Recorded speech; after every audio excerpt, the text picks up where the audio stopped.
আসসালামু আলাইকুম প্রিয় দর্শক শ্রোতা, দূরে কিংবা কাছে, দেশ এবং প্রবাসে যে যেখান থেকে আমার এই ভিডিওটি দেখতে পাচ্ছেন তাদের আন্তরিক শুভেচ্ছা অভিনন্দন জানিয়ে একটি তথ্য নির্ভর ভিডিও নিয়ে হাজির হয়েছি। এই দেখেন, একটা ঘাসের জমিতে ঘাস কাটতেছে। এই ঘাসটা হচ্ছে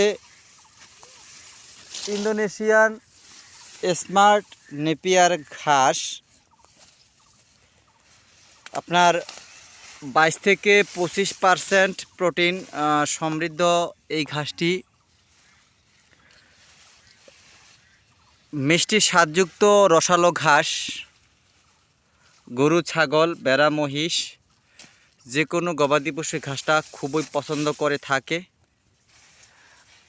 যারা উদ্যোগ গ্রহণ করেছেন, আপনি গবাদি পশু পালন করবেন, স্বপ্ন দেখতেছেন, তাদের উদ্দেশ্যে বলতে চাই, উদ্যোক্তা ভাই, আপনাকে অবশ্যই ঘাসের যোগান দিতে হবে পর্যাপ্ত পরিমাণ, তারপরে আপনার গবাদি পশু পালনের চিন্তা করতে হবে।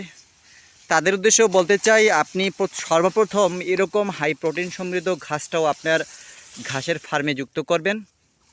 আর যারা এই ঘাসটা এখনও রোপণ করেননি, খামারি ভাইদের উদ্দেশ্যে বলতে চাই, তারা অবশ্যই পরীক্ষামূলক হলেও এই ঘাসটি চাষ করে যাচাই বাছাই করার সুযোগ করে দিবেন। আমি বলতে চাই, এই ঘাসটা খুবই মানসম্মত একটি ঘাস। একটা ঝাড়ে বা সোপাতে সর্বাধিক চারার উৎপাদন পাওয়া যায় এই ঘাসটাতে। আবার প্রোটিনের হারও বেশি, আপনারা গুগল করে দেখতে পারেন। মিষ্টি স্বাদ, রসালো, আর সমস্ত কাণ্ড জুড়ে পাতা থাকায় এই ঘাসটি আপনার গবাদি পশু খুবই পছন্দ করে থাকে। এই ঘাসটা যারা এখনও রোপণ করেননি তাদের উদ্দেশ্যে বলতে চাই, আপনি অতি অবিলম্বে এই ঘাসটা রোপণ করুন।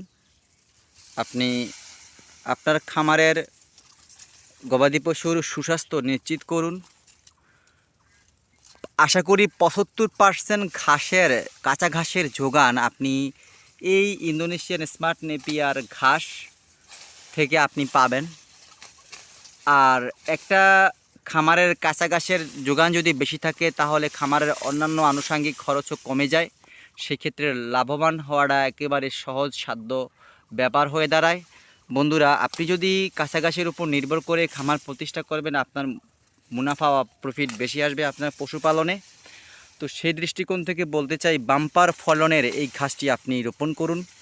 আর ঘাস রোপণ করতে গেলে কাটিংয়ের প্রয়োজন। সেই কাটিং আমি বিক্রি করে থাকি 100% পরিপক্ক কাটিং, জার্মানেশনযোগ্য কাটিং নেওয়ার জন্য স্ক্রিনে দেওয়া নাম্বারে যোগাযোগ করুন। ধন্যবাদ সকলকে।